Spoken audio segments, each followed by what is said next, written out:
Et donc, pour entrer dans ce débat, on va parler de l'accord de paix en premier, et ensuite on va parler de la volonté de négocier avec certains groupes djihadistes. On sait que cet accord de paix-là, quand on commence à le lire, le terme gens du Nord revient beaucoup. Est-ce que, aux yeux de Choguel Maïga, son ethnie, lui il est Songhai, est-ce que les Songhos ils font partie des gens du Nord selon la lecture que l'accord de paix fait des gens du Nord? Je pense que lorsqu'on lit l'accord, apparemment, l'accord parle essentiellement des mouvements armés qui parlent et agissent au nom des populations du Nord. Je ne crois pas que une composante des populations du Nord les ait mandatés. Ils ont pris leurs armes, ils se sont imposés, ils sont devenus des interlocuteurs du gouvernement sans avoir jamais demandé l'avis des populations. A fortiori, même les populations touareg arabes, a fortiori les populations noires, Songhai, Peul, Bambara et autres. Je ne crois pas que les non-populations du Nord, pour ce qui me concerne, intègrent les populations de peau noire. Mais aujourd'hui, comme c'est un accord qui est accepté comme tel par tout le monde de façon générique, on peut accepter que les populations songho aussi font partie des populations du Nord. Et dans le débat, je clarifierai. Merci Toto. On revient à Monsieur le ministre Choguel Maïga. Donc cet accord-là, son application, on en a parlé, mais malheureusement, on se rend compte que peu de gens connaissent cet accord-là. Vous, on a eu la chance de vous écouter plusieurs fois là-dessus, donc vous êtes supposé connaître cet accord-là. Et si on prend le plan militaire, l'application de cet accord-là, qu'est-ce que ça va amener de cassures irréversibles dans l'armée malienne? Je dois dire d'abord que cet accord a été signé apparemment sous la pression essentiellement de la communauté internationale. Ce qui fait que les deux acteurs qui ont signé, les mouvements armés et le gouvernement, en réalité, chacun l'a signé du bout des doigts, pour ainsi dire. La première manifestation de ce non-consentement volontaire à signer l'accord, mais sous la pression, c'est que ni le gouvernement, ni les mouvements armés ne se sont donné la peine de vulgariser, de sensibiliser, de faire en sorte que les populations s'approprient le contenu de l'accord. Ni le gouvernement, ni les mouvements séparatistes. Le gouvernement, par exemple, ne l'a exposé devant aucune institution de la République, y compris le gouvernement qui l'a signé. Aucun membre du gouvernement, sauf celui qui l'aurait lu par lui-même, moi par exemple, il n'y a pas une restitution formelle, ni au niveau du gouvernement, ni à l'Assemblée, ni aucune des institutions. Ce qui fait que c'est un accord dont beaucoup parlent sans y connaître le contenu. Les mouvements armés, idem pour eux aussi. Ça, c'est un premier aspect. Le deuxième aspect, c'est que quand vous regardez l'accord, après l'affirmation de façon assez brève de l'unité nationale, dans la première partie, tout le reste des dispositions de l'accord, lorsque vous les mettez en œuvre, tel que c'est décrit, ou tel que c'est interprété, parce qu'il y a des dispositions qui sont vues de façon différente, suivant que vous soyez du côté du gouvernement ou du mouvement. Mais quand on les met en œuvre, à court ou à moyen ou long terme, ça va inévitablement la partition du Mali. Et c'est pour cela qu'une bonne partie de la population du Mali le rejette. Et même c'est la partie qui n'a même pas lu l'accord, qui ne le comprend pas. Dès qu'elle apprend que cet accord risque d'aboutir à la partition du Mali, il y a une réaction de rejet tout de suite. Un. Deuxièmement, quand vous partez chronologiquement du processus de signature de l'accord, l'accord a été signé en 2014.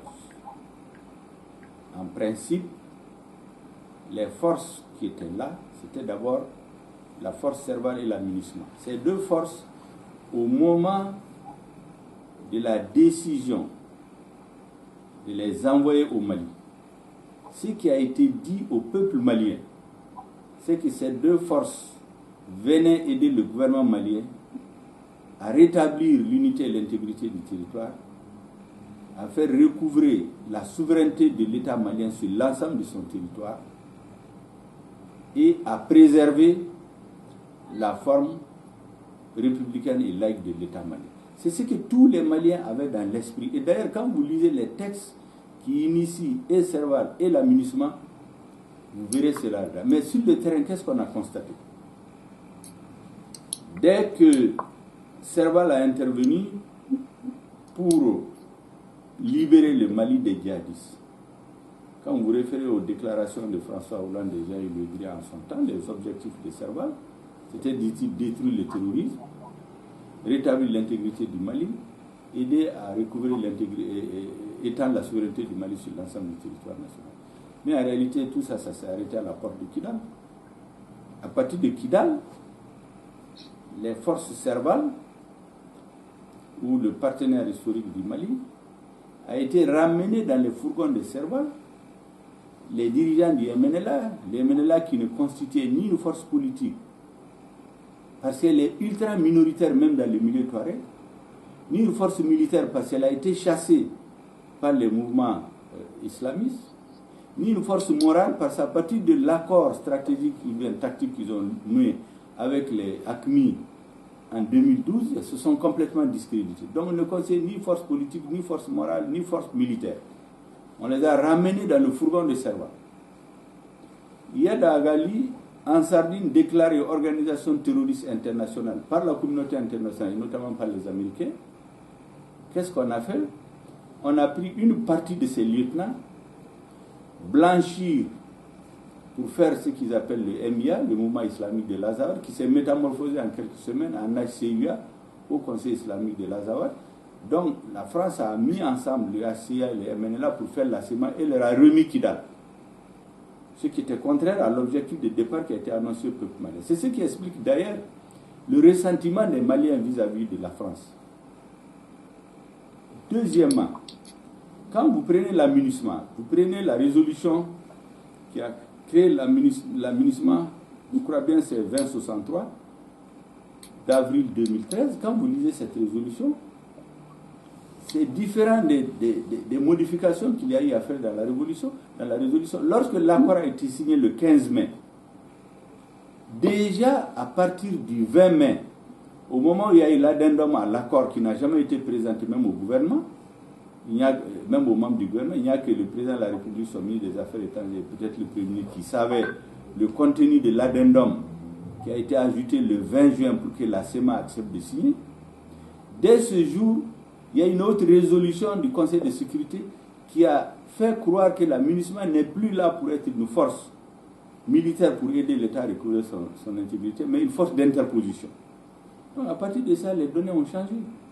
Et vous aurez remarqué, 2015, 2016, jusqu'en 2017, à chaque fois que l'armée malienne ou les mouvements armés pro-gouvernementaux allaient avoir le dessus militairement sur la CEMA, quand ce n'est pas Serval, c'est la MINUSMA qui est intervenue pour faire une sorte de force d'interposition. Ce qui fait qu'on a clairement l'idée que la communauté internationale, en réalité, crée une situation de perpétuation de la crise avec l'objectif stratégique que tout le monde soit gagné par la lassitude avec le temps, les dirigeants maliens étant de plus en plus faibles, l'État désorganisé. À un moment donné, tout le monde va en être fatigué.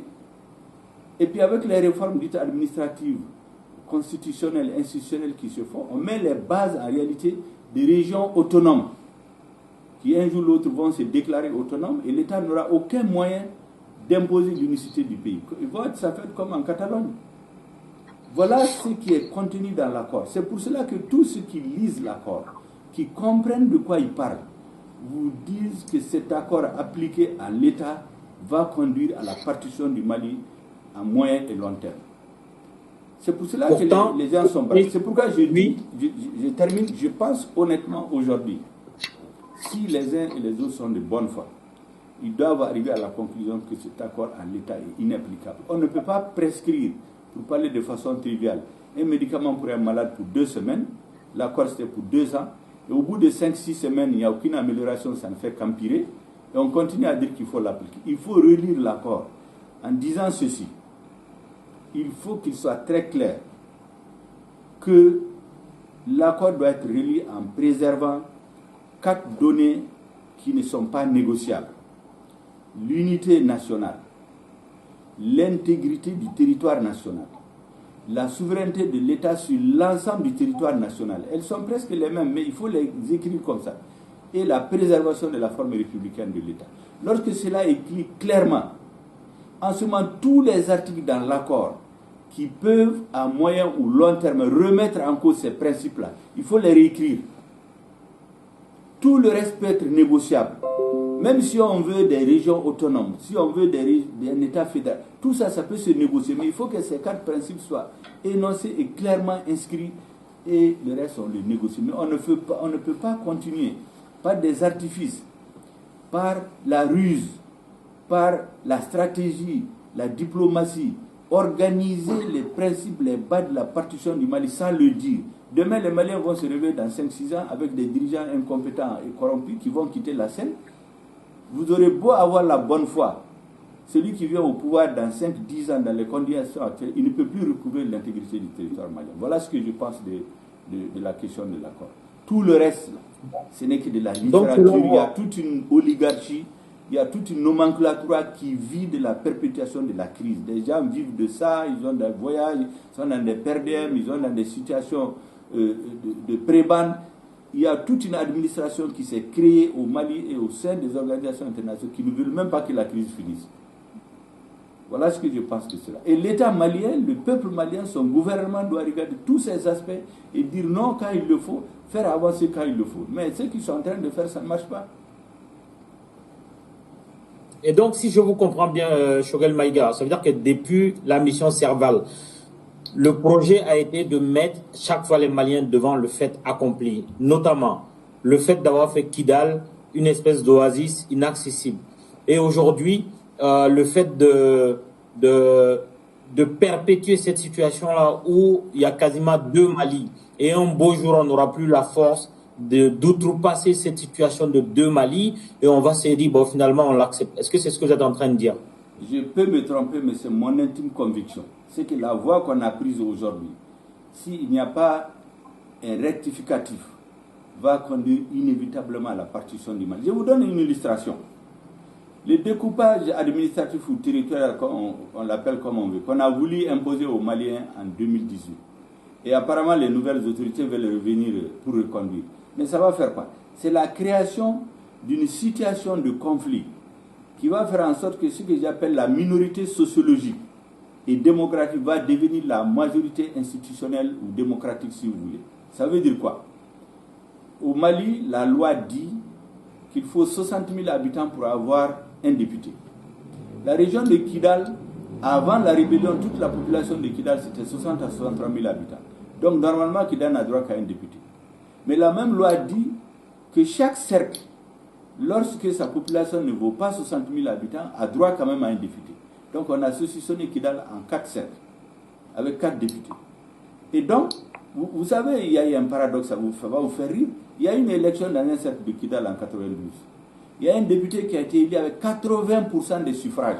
Vous savez combien de personnes ont voté? Il y a 5 personnes qui ont voté.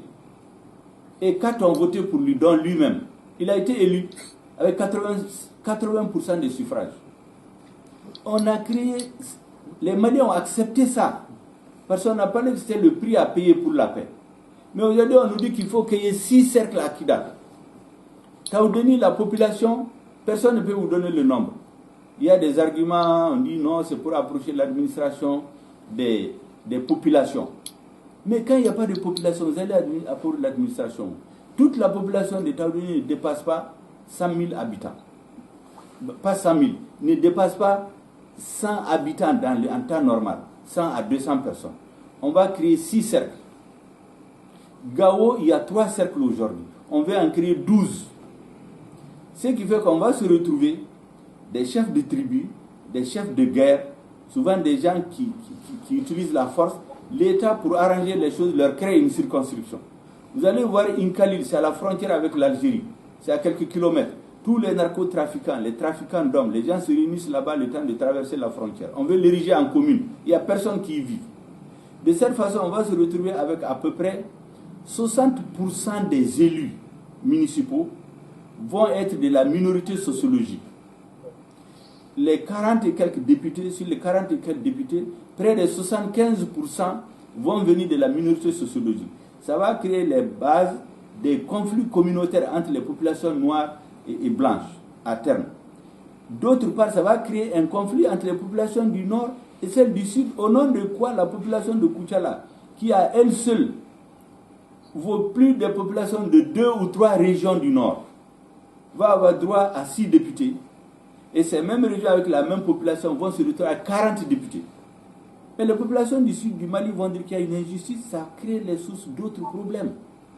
C'est pour cela que je dis, ma conviction, c'est que notre gouvernement doit faire preuve de compétence, de vision, pour mettre à plat l'ensemble des problèmes, les régler en même temps. Au lieu d'être dans le bricolage institutionnel, administratif, politico-juridique, chaque fois on arrange des situations qui ne règlent rien le lendemain. Mais ça va continuer à pourrir. Tous ceux qui ont posé les actes des autres organisations de l'État, qui ont fait toutes les concessions à la rébellion, il n'y a aucun d'entre eux dans l'appareil d'État aujourd'hui. Ils sont tous partis. Certains sont dans les organisations internationales, d'autres sont morts, d'autres ne sont plus aux affaires, mais les mouvements armés ont les mêmes leaders, les mêmes acteurs depuis plus de 20 ans. Ils continuent leur agenda sans dévier d'un iota. Ils ont le soutien de ce qu'on appelle la communauté internationale pour, à terme, à force de lassitude, de découragement, de démobilisation, arriver à ce qu'ils cherchent, la partition programmée du Mali. Ça, c'est mon intime conviction, je peux me tromper. Alors, bon, je ne sais pas si le M5 existe encore, mais on a un représentant quand même du M5 à travers le Kaoudim m'a dit que le M5 est mort de sa belle mort. Oui, mais bon, Kaoudim, moi je ne le connaissais pas, j'ai appris à le connaître la dernière fois. Je ne me prononcerai pas sur Kaoudim parce que j'ai pas l'habitude de me prononcer sur n'importe qui. Donc, c'est pas ça, mais on a quelqu'un là qui est le ministre Fogel qui siège au comité stratégique du M5. Est-ce que lui, représentant porte-parole du M5, se pose la question, est-ce que ces types de problèmes que je viens de soulever sont abordés au sein du comité stratégique du M5 et qu'est-ce qu'ils envisagent justement pour éviter le démantèlement du territoire malien et donc de la souveraineté malienne? C'est ça qui doit être. Quelles sont les forces politiques organisées qui seraient susceptibles de faire la démonstration que le contenu de ces accords-là n'est pas pertinent, qu'il n'a pas de validité opératoire et qu'il ne peut être que porteur de conflits et d'enrichissement pour certains éléments, mais loin de satisfaire les besoins de l'ensemble du peuple malien. On va laisser Monsieur le ministre répondre à la question de M. Bourgeois. Je voudrais dire que au niveau du M5 RFP, pendant la lutte pour le changement, en même temps qu'on organisait des manifestations géantes, au niveau du comité stratégique, nous avons une équipe qui travaillait sur tous les aspects du changement tel qu'on le concevait. L'ensemble de la gouvernance du pays et les accords. L'accord pour la paix et la réconciliation nationale a fait l'objet d'un examen spécifique au sein du M5 RFP. Et c'est pour cela que lorsque le régime était en train de basculer, nous avons pris l'initiative de contacter les mouvements signataires. Je m'en étais chargé moi-même. J'ai eu des entretiens en tête-à-tête avec leurs représentants en leur disant ceci. Les changements que nous espérons ouvrent de nouvelles perspectives pour aboutir à un État souverain, stable, bien géré. Le M5 RFP souhaite qu'à cette étape, les mouvements signataires soient associés parfaitement à tout le processus de changement. Lorsque j'ai eu ces entretiens avec eux, je leur ai dit que je vais leur adresser au nom du comité stratégique du M5 RFP un courrier pour les inviter à une séance de travail dans les termes que je viens de vous citer. Et lorsque nous les avons reçus au niveau du comité stratégique, nous avons reçu la SEMA, les deux tendances de la plateforme, les mouvements de l'inclusivité. Je leur ai posé deux questions. D'abord, qu'est-ce qui bloque l'application de l'accord? Deuxièmement, qu'est-ce qu'il faut faire pour que l'accord puisse en fait être mis en œuvre en préservant les trois notions dont je viens de vous parler. L'unité nationale, l'intégrité du territoire, la souveraineté de l'État malien sur l'ensemble du territoire, la forme républicaine et laïque de l'État. Ces questions, je les ai posées au nom du comité stratégique en séance de travail à toutes les composantes des mouvements signataires de l'accord. Nous nous sommes donné rendez-vous pour approfondir la réflexion. Parce que je leur ai dit clairement que la façon dont tout se faisait avant ne peut plus continuer. Parce que le blocage est devenu évident. Entre-temps, le régime a changé quelques jours après, ou avant, et nous nous sommes donné rendez-vous pour approfondir les discussions lorsque les militaires qui, dit-il, avaient parachevé la lutte populaire s'étaient installés à Kati. Ils ont donc commencé à prendre contact avec ces militaires. Et la communauté internationale, vous connaissez sa position vis-à-vis du M5. Le fait que le M5 était un mouvement patriotique vaste qui n'a pas cédé à la pression, parce que la communauté internationale, une bonne partie des mouvements signataires, voulait préserver le pouvoir de Ibeka. Il y en a qui ont fait des interviews en juin, nous les avons. Nous ne nous avons pas pardonné le fait qu'on ait résisté. Ce qui fait que les jeunes militaires qui sont sans expérience politique, ni même culture politique et historique, ont été embobinés, préoccupés juste par la préservation des avantages que le pouvoir peut procurer, et puis se sont engagés dans des négociations avec les mouvements séparatistes, avec les mouvements armés et avec la communauté internationale, avec slogan « application de l'accord », sans savoir même ce qu'il y a dedans. Voilà là où nous sommes. Moi, je suis convaincu qu'il n'y a pas d'autre alternative à la relecture de l'accord. Il est inapplicable en l'état. Deuxièmement, on réforme un État qu'on contrôle. Au moment où l'État un territoire qu'on contrôle, l'État ne contrôle absolument rien. Les 85% à 90% du territoire ne sont plus sous le contrôle de l'État. Comment il va les réformer? Même les réformes administratives qu'ils veulent faire, mais c'est sur papier. Dans un État organisé, quand vous voulez faire des réformes du genre, il y a une commission administrative où des personnalités compétentes de tout genre, les juristes, les anthropologues, les historiens, tous se mettent ensemble pour donner les éléments qui peuvent justifier la création des circonscriptions administratives, des conditions d'ordre démographique, économique, politique. Mais chez nous, c'est des individus sans aucune légitimité qui s'assoient dans les bureaux, qui sont dans les réunions, qui prennent l'avion, ils vont au Conseil de sécurité, ils sont avec les diplomates, ils jouent avec le destin du Mali. Je disais tantôt que tous ceux qui ont participé à la signature de l'accord d'Alger, aujourd'hui il y a peu d'entre eux qui sont en activité, ils sont tous partis.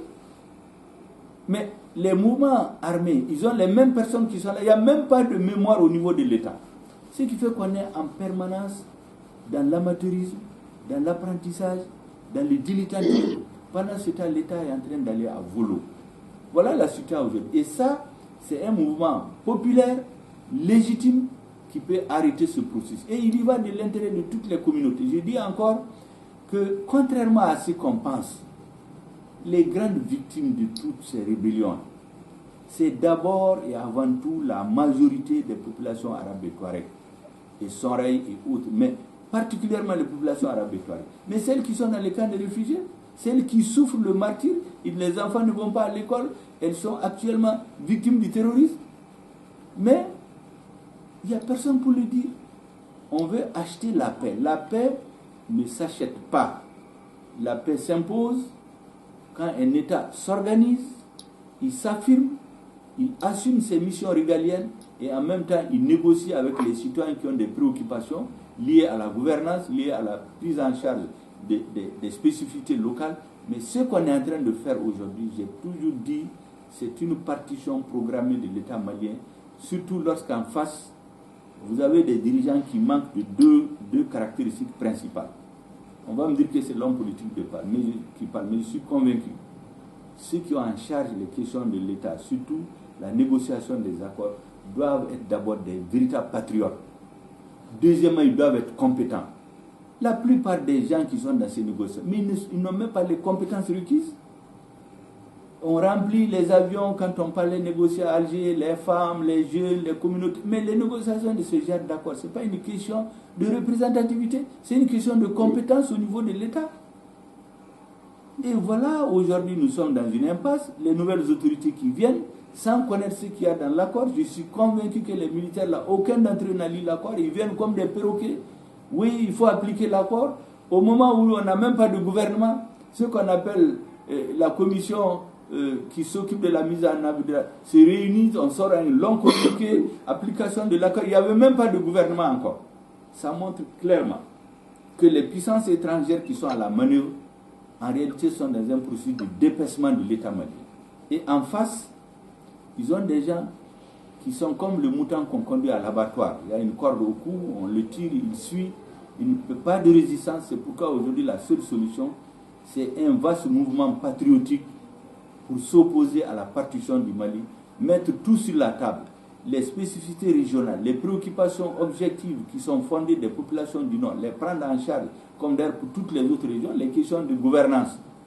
C'est posé à toutes les régions, les questions de pauvreté, c'est posé à toutes les régions. Lorsque vous avez la corruption qui gangrène jusqu'au niveau, au cœur du système de défense du pays, vous croyez que c'est dans les mairies, dans les collectivités territoriales que vous allez amener la bonne gouvernance? Il va se créer des petites principautés avec des chefs de guerre, des chefs de tribus, qu'ils soient Sonray, Peul, c'est ce qui est en train de se passer. Mais on va retourner exactement à la situation de l'après la chute de l'Empire Songwe, où on a fait 300 ans dans l'anarchie. C'est exactement ce qui se prépare. Et en ce moment, les multinationales, chacun va aller négocier avec un petit chef de région. Ils amènent leur milice privée, ils sécurisent leur mine, ils pompent tout ce qu'ils peuvent pomper, ils partent avec.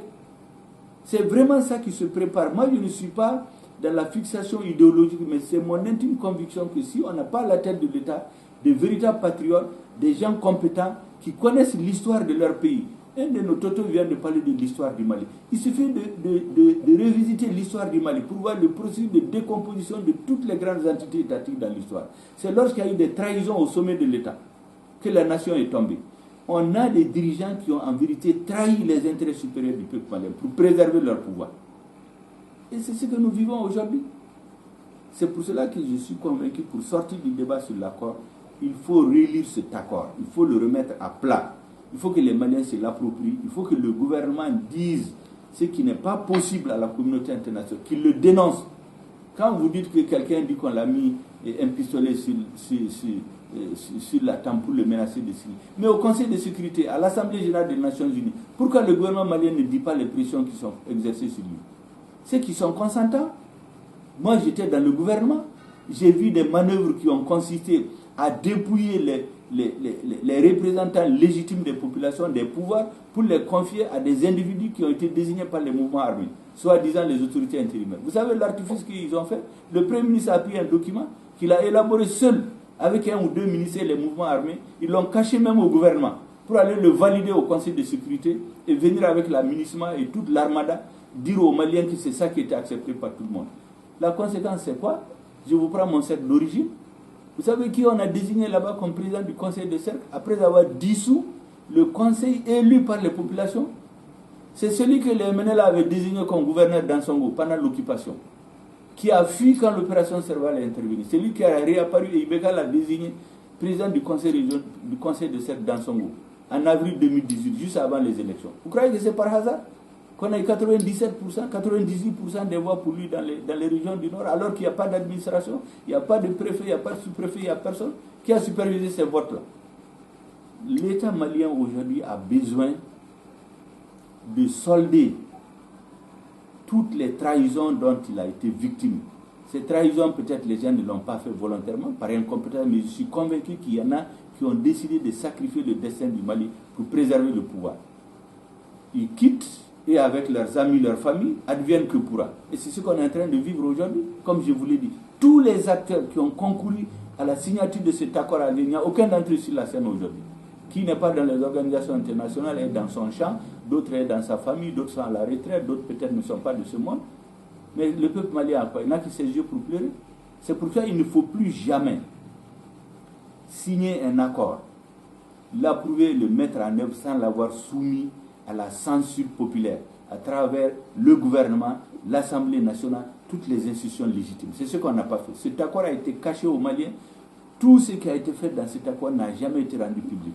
L'addendum du 20 juin, qui a été ajouté à l'accord signé le 15 mai pour que la CEMA accepte de signer, n'a jamais été rendu public. Les forces armées reconstituées, comme on dit, l'armée reconstituée. Mais dans l'accord, on a parlé d'armée reconstituée. Mais la proportion de un tiers des groupes armés, ça c'est une concession illégitime que le gouvernement a fait au mouvement armé en le cachant aux Maliens. Ce n'est qu'à la mise en œuvre en 2018-2019 que les Maliens ont su. Et c'est pourquoi ça ne peut pas marcher. Il faut dire la vérité aux Maliens. Il faut dire la vérité à la communauté internationale. Il faut cesser de trahir le peuple. Et les Maliens doivent se révolter contre ces genres de gouvernement, quelle que soit la façon dont ils viennent au pouvoir. Voilà ce que moi je pense honnêtement. Et le M5 était résolument déterminé à aller dans ce sens. Et moi j'étais convaincu que quand les mouvements vont avoir en face d'eux des dirigeants légitimes, déterminés, compétents, qui expliquent à leur peuple, qui créent un vaste mouvement politique, social, qui prend en main les destinées du Mali, les mouvements armés n'auront d'autre choix que de rentrer dans les rangs. Ils poseront sur la table les revendications qui sont légitimes, mais semble-t-il qu'on ne peut pas tout rejeter aussi de toutes les revendications. Celles qui sont légitimes vont être examinées. Les faveurs qui vont être accordées à cause des retards d'ordre historique, d'ordre géographique, tout ça, des discriminations positives à faire, tout ça, ça peut s'arranger, mais quand on s'entend sur l'essentiel. Aujourd'hui, sur l'essentiel, on n'est pas d'accord. On n'est pas d'accord sur la finalité de la mise en œuvre de l'accord. On n'est pas d'accord sur la façon de gouverner le pays. On n'est pas d'accord sur la façon de sécuriser le pays. Un État, c'est la force et le droit. La force pour protéger les territoires. La force pour aider le droit pour protéger les plus faibles. On n'a ni l'un ni l'autre au Mali. Et on veut faire des réformes. On veut sécessionner le pays. Ça va être des chefs de fractions, des chefs de tribus, des principautés, que ce soit du sud jusqu'au nord. Ça va être exactement la désintégration de l'État comme au lendemain de la chute de l'Empire Songwe. C'est ce qu'il faut éviter. Merci, monsieur le ministre. Dernière question avant de passer aux négociations avec les djihadistes. Avec tout ce qu'on est en train de dire, on a parlé d'armées recomposées. Moi, je le dis, c'est mon intime conviction. Un pays qui n'a pas d'armée, c'est un pays qui est à la disposition de tous les autres pays. On peut faire ce qu'on veut. Est-ce que justement, cette façon-là d'avoir partagé les cartes de l'armée reconstituée ne va pas, parce que tout le monde n'est pas colonel. Tout le monde ne peut pas venir, parce que même les colonels qui sont aujourd'hui dans les bureaux ont besoin de militaires sur le terrain pour sécuriser le Mali, en fait. Si vous et moi arrivons à faire cette émission aujourd'hui, c'est parce qu'il y a des femmes valables qui sont encore en train de donner leur âme, leur vie, leur temps, leur énergie et leur jeunesse pour nous protéger. Et je suis éternellement reconnaissant de ces femmes-là. Maintenant, on ne va pas ramener tous les femmes au bureau climatisé. On ne veut pas donner des V8 à tous les femmes. Tous les femmes ne sont pas des colonels.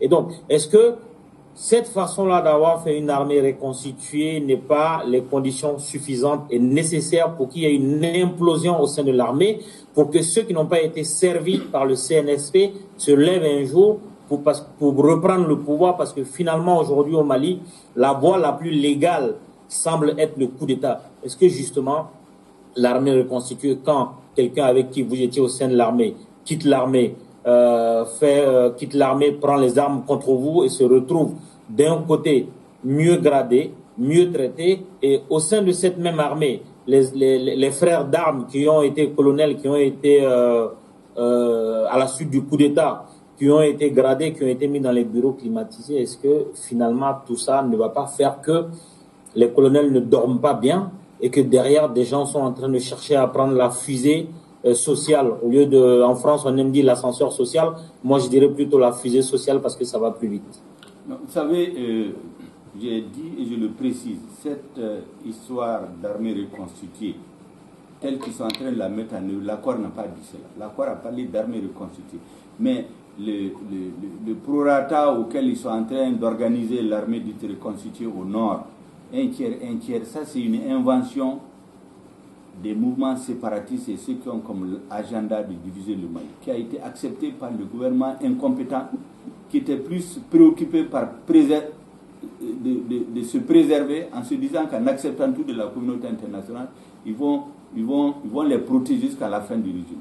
Et c'est des éléments qui sont dans l'addendum du 20 juin 2015, qui n'a jamais été montré au Mali. C'est pourquoi souvent d'ailleurs on condamne la SEMA.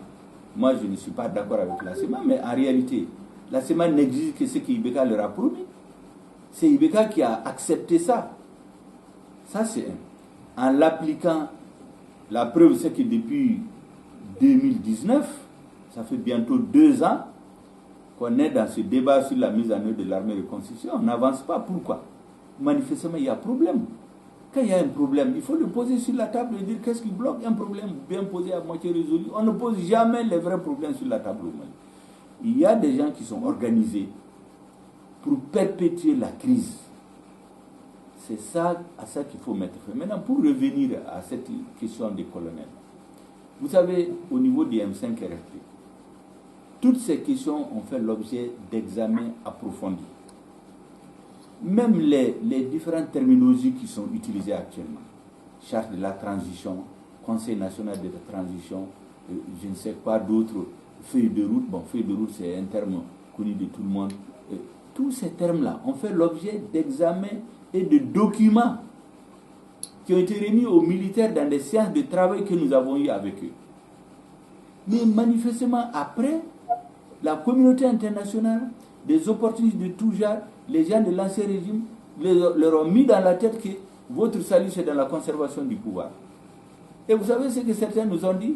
Oui, on ne peut pas confier la destinée du pays aux hommes politiques parce qu'ils ont tous échoué depuis 30 ans. J'ai dit, mais ce discours-là, c'est dans tous les pays du monde. On vous dit partout, les hommes politiques, ils sont tous pourris. En France, on vous dit la même chose. On vous dit la même chose aux États-Unis, partout. C'est un discours qui ne peut pas prospérer.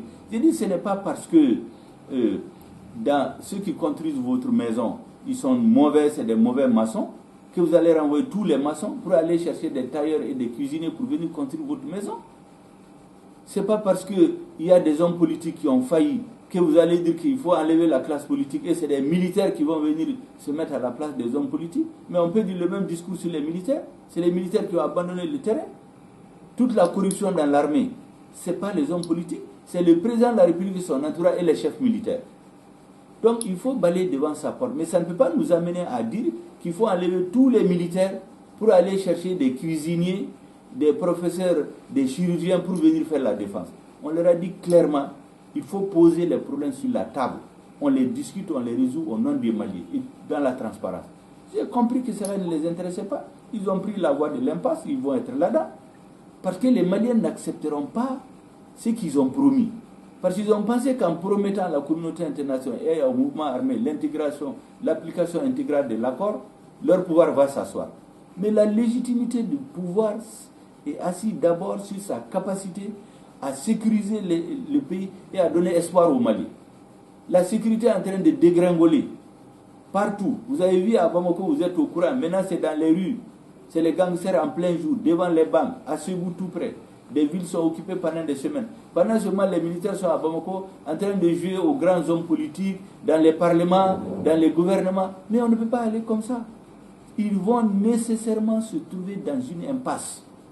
Et ceux qui les suivent dans ça, ils vont le regretter parce que le peuple malien, dans sa grande majorité, ne les suivra pas dans cette démarche-là. Ils ne trouveront pas de solution. Vous avez une équipe qui a un problème de légitimité. Vous avez le changement pour lequel les Maliens se sont battus, ils ne le voient pas. Comment vous pouvez comprendre qu'on vienne installer un parlement dont la désignation des membres viole allègrement tous les décrets qui fixent les conditions d'éligibilité et la clé de répartition de ces... Ils ont été désignés sur des bases arbitraires, en violation de la loi, de la Constitution. Eux, ils peuvent légitimer au nom du peuple. Monsieur Maïga, oui. Excuse-moi, oui, en fait, je vais profiter parce que on vous tient aujourd'hui. Je vais juste lever un doute. Oui. Parce qu'en fait, l'accord d'Alger a été signé le 24 juillet 2014. On est d'accord. Sauf que le gouvernement était venu pour signer, mais... L'accord d'Alger, le 15 mai 2015 et le 20 juin 2015. Oui. Parce qu'ils avaient refusé, ils ont refusé, en fait, la CEMA a refusé de le signer d'abord. Le 15 juin, ils ont refusé, il y a eu un addendum le 20 juin et ils ont accepté. Voilà. Cet addendum, la personne ne l'a vu, c'est ce que la CEMA exige d'appliquer. C'est dans ça qu'il y a cette proportion de 1 tiers, ou que la majorité des...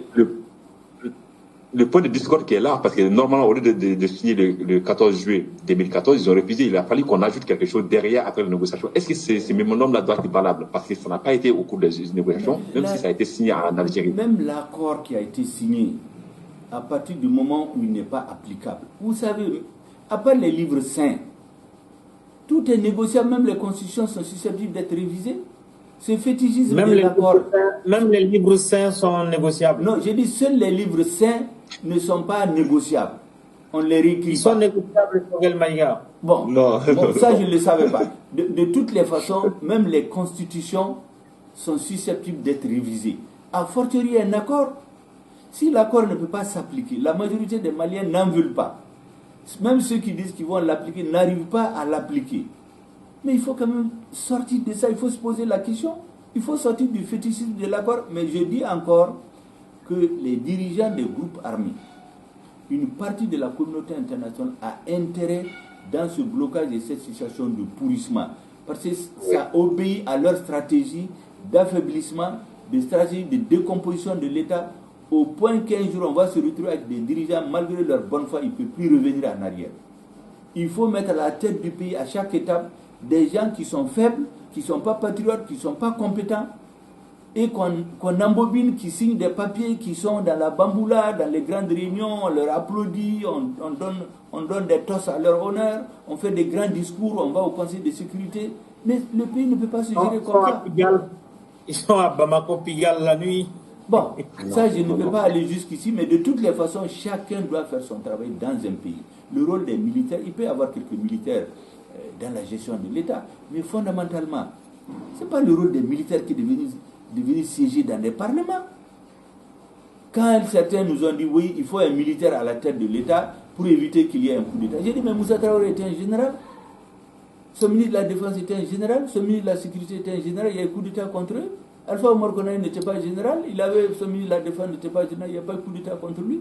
Amadou Toumani Touré était général, Kafgouna était général à l'administration territoriale, Sadio Gassama à la Défense, il y a eu coup d'État contre eux.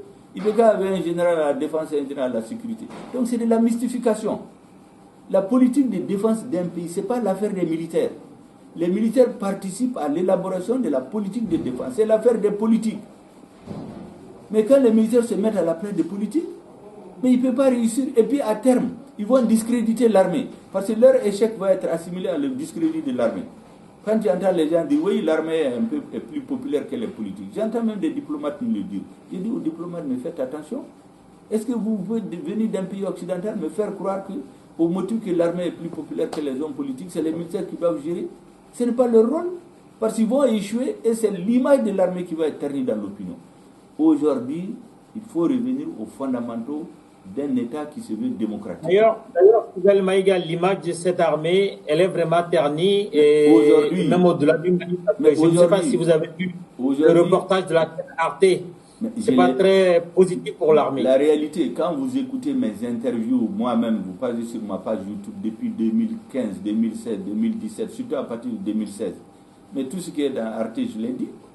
C'est pourquoi j'ai toujours dit que notre armée a été victime de trahison de la part des dirigeants. Quand vous votez des grands budgets pour acheter des équipements, que nous ayons les parce que le M5 a documenté tout cela. Vous avez 50 à 60% du budget de l'armée qui a été détourné. Ce que je vous dis est documenté. Et vous avez des nouvelles autorités qui viennent. Le peuple veut le changement. Qu'est-ce qu'on voit? On crée un parlement où on retrouve ceux qui ont manifesté publiquement au mois de juin ou donné des interviews pour dire qu'ils ne veulent pas que le régime change. C'est eux qu'on retrouve aujourd'hui pour nous dire que c'est pour opérer le changement. Vous n'avez jamais vu dans l'histoire de l'humanité un pouvoir qui s'installe ceux qui ont travaillé pour amener ce pouvoir, que ce soit par succession dynastique, ils sont pas de la famille royale, par une élection démocratique, ils n'ont pas participé à la campagne du président élu, par coup d'État, ils n'étaient pas dans l'équipe, une insurrection, ils n'étaient pas dans l'équipe de l'insurrection. C'est à eux qu'on remet le pouvoir. Et ceux qui ont contribué à l'avènement du changement, on leur dit de se mettre à côté et de regarder c'est les autres qui vont faire le changement. Et les premières observations, c'est que c'est l'ancien système qui continue.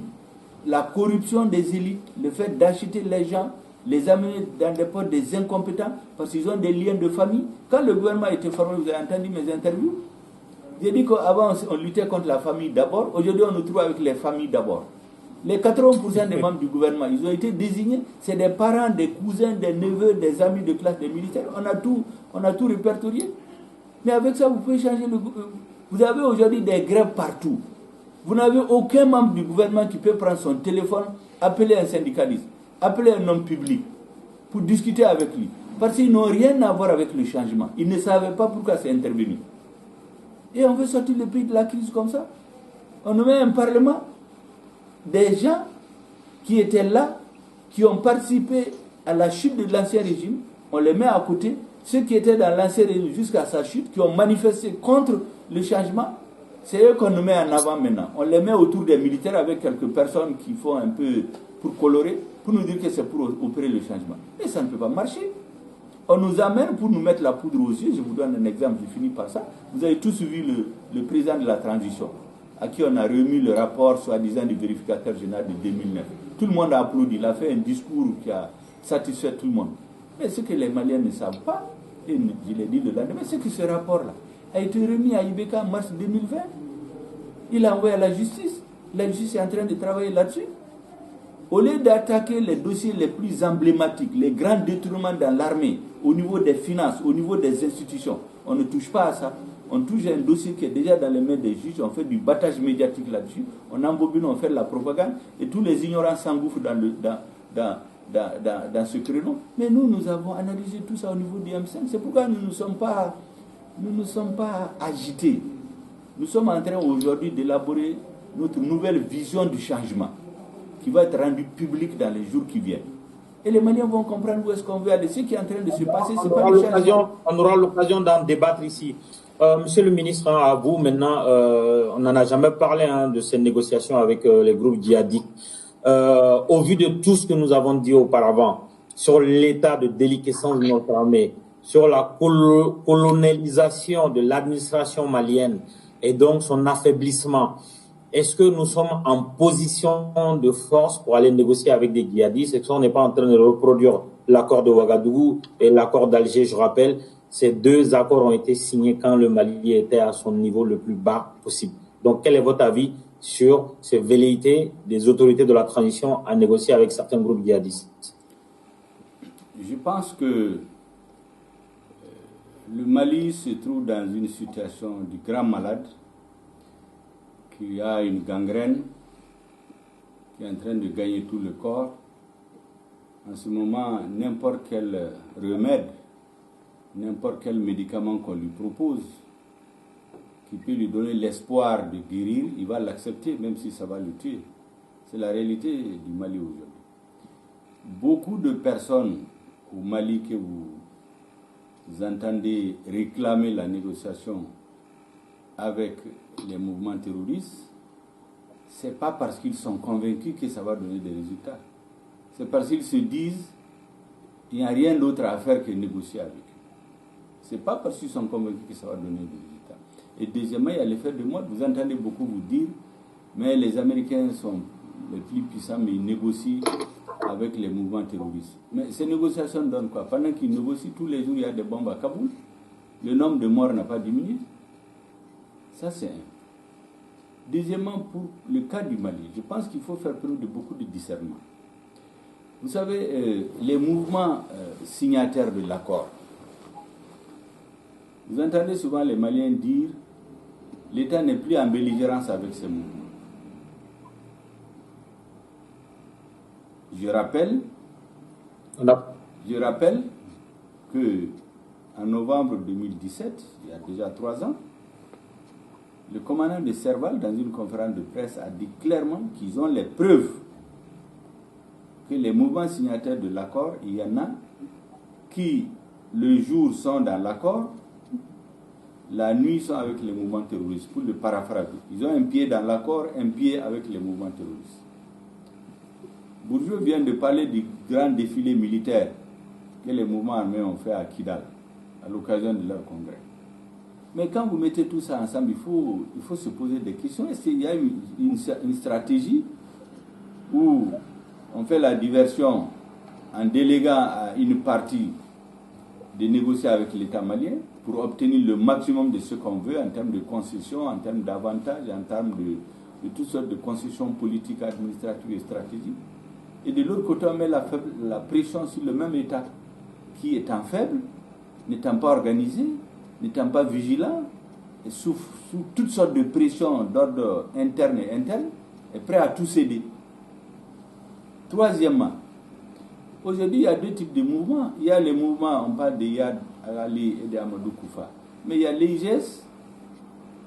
Quelle est la garantie que même en faisant un accord avec ces deux, il y aura la paix au Mali? Toutes ces questions n'ont pas de réponse. C'est pour cela que pour moi, avant de dire oui, il faut d'abord se poser la question, qu'est-ce qu'on va négocier? Tout ce que vous entendez dire, il faut négocier. On va négocier quoi d'abord? Parce que quand vous partez dans une négociation, vous fixez quand même vos objectifs essentiels, les objectifs stratégiques, sur quoi vous pouvez faire des concessions, sur quoi vous ne pouvez pas faire des concessions. Personne ne le dit. Tout le monde dit qu'il faut négocier parce que ça fait longtemps, la guerre ne finit pas. Moi, je ne connais pas un seul cas dans l'histoire de l'humanité où des hommes ont pris les armes contre un autre ou contre un État, où tout est terminé parce que celui contre lequel on pris les armes court pour demander venez, on va négocier. Vous avez les armes, vous mettez, je vous prie, venez, on va négocier. Mais il peut te tuer déjà, pourquoi il va négocier avec vous? Vous avez l'espoir qu'en lui disant que vous allez négocier, il va déposer les armes.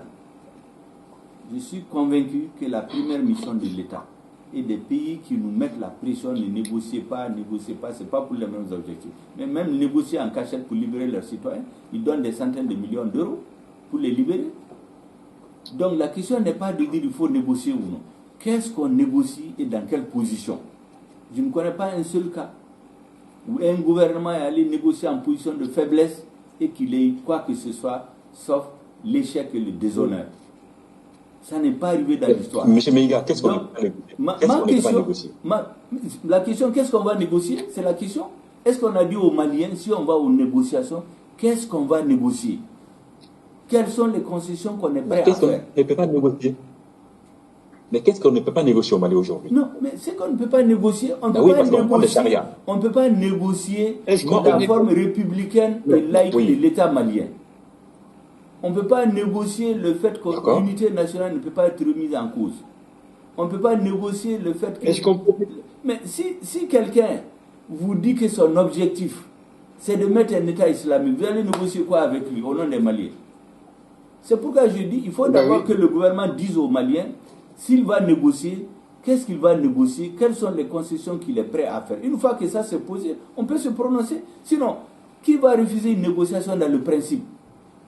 On ne peut pas refuser de se parler. On finit toujours, toutes les guerres finissent par se parler. Donc, poser la question comme ça au Mali, la question est posée comme ça au Mali, tout le monde dit...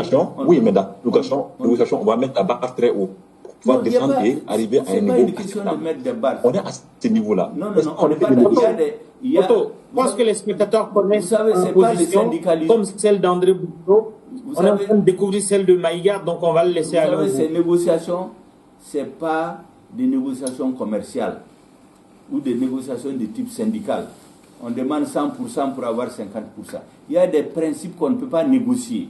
C'est pourquoi je dis, c'est important que ceux qui disent de négocier, y compris le gouvernement, qui disent d'abord aux Maliens, si je vais en négociation, voilà ce que je vais négocier, voilà les limites que je ne peux pas dépasser. Une fois qu'on sait ça, on peut dire oui ou non. Mais poser comme ça, tout le monde se met en conjoncture, tout le monde dit oui, il faut négocier, mais personne ne dit qu'est-ce qu'on va négocier, qu'est-ce qu'on ne peut pas négocier. Et ça, c'est le travail d'un gouvernement.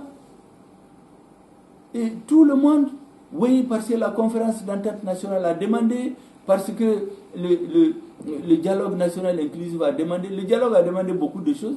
Quelle est la résolution du dialogue qu'on a mis en œuvre? Rien du tout, sauf les élections bâclées qui ont conduit à la chute du régime.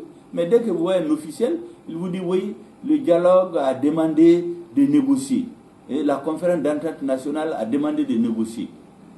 Mais qu'est-ce qu'on va... On n'a jamais dit qu'est-ce qu'on va négocier. Qu'est-ce qu'on ne peut pas négocier? Qu'est-ce qui n'est pas négociable? Moi, je vous ai dit clairement ce qui n'est pas négociable de mon point de vue. Maintenant, quelles sont les concessions qu'on peut faire? Je ne le sais pas, je n'ai pas l'appareil d'État.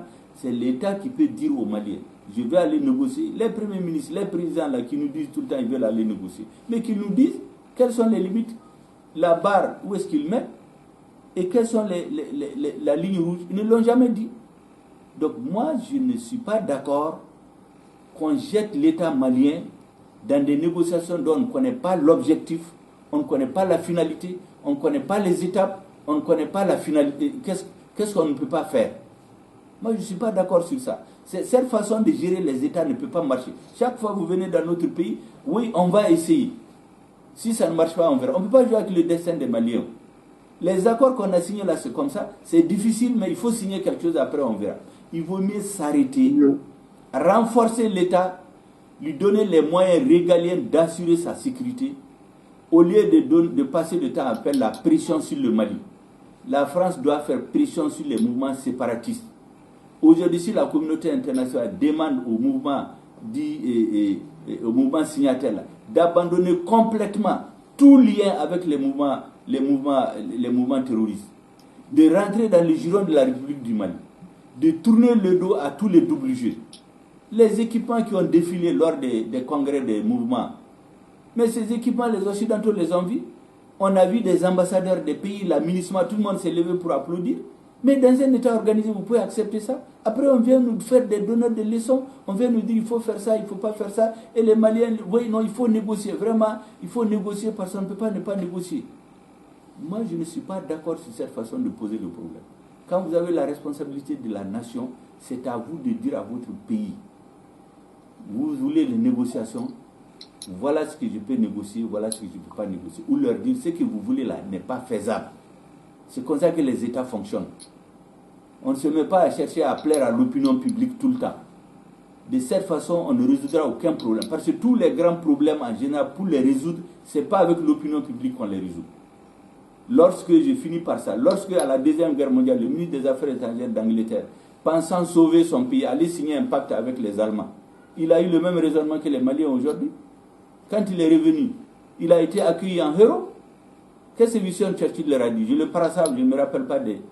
Vous avez été signé un accord pour sauver la paix. Un accord de la honte. Vous n'aurez ni la paix, vous aurez la honte. Et c'est ce qui est arrivé à faire. Ils ont été obligés de faire la guerre. Les guerres qu'on perd, c'est celles qu'on refuse de mener. C'est celles qu'on refuse de mener. Les Occidentaux, au lieu de passer le temps à donner des leçons au Mali, doivent donner les moyens de reconstituer une armée digne de ce nom, reconquérir tout le territoire, en même temps changer la gouvernance. Lorsque vous êtes dans les doubles jeux, vous êtes dans des jeux où on ne sait pas avec qui vous êtes, vous entretenez des gouvernements corrompus qui détournent tous les moyens que la population donne pour consolider l'armée, vous ne pouvez pas convaincre la population. Moi, c'est ça ma lecture des choses. Pour moi, tout ça, c'est des discours destinés à mettre un voile sur la tête des Maliens, continuer à les mettre dans les tourbillons, on ne résoudra rien du tout par ce genre de discours. Voilà mon point de vue. Merci, monsieur Maïga.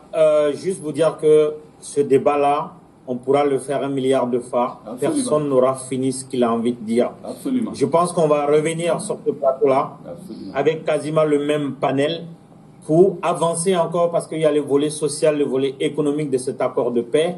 Il y a aussi à boire et à manger par rapport aux négociations. Il y a une émission sportive juste après. Vous connaissez l'amour des Maliens pour le sport. Si je ne libère pas le plateau, on va me tirer les oreilles et je ne pourrai plus jamais vous inviter. Donc, merci bien. Soyez solidaires avec moi. Et voilà, on va prendre congé des spectateurs à ce niveau-là. En tout cas, merci infiniment, monsieur Choguel Maïga. On a lancé un sondage d'ailleurs pour demander aux spectateurs si votre présence et celle de nos consultants ont permis de comprendre cet accord-là. Et leur réponse, on va la découvrir ensemble. Donc voilà, la question c'était, Choguel Maïga et les consultants vous ont-ils permis de comprendre quelques aspects de l'accord? Ils sont 67% des votants à avoir répondu oui, 12% non et 21% n'ont pas d'avis. Donc je retiens les 67% d'opinions favorables à Choguel Maïga et aux consultants. Une réaction, M. Maïga, par rapport à ce sondage, avant qu'on se quitte? Je pense que c'est satisfaisant parce que si ce genre de débat permet aux Maliens de comprendre ce que leur gouvernement ne donne pas à comprendre, je pense que c'est une très bonne chose. Je voudrais remercier et féliciter les 4 autres partenaires avec lesquels on a débattu en disant que j'ai eu le plus grand plaisir à débattre avec eux et surtout j'ai compris beaucoup de choses.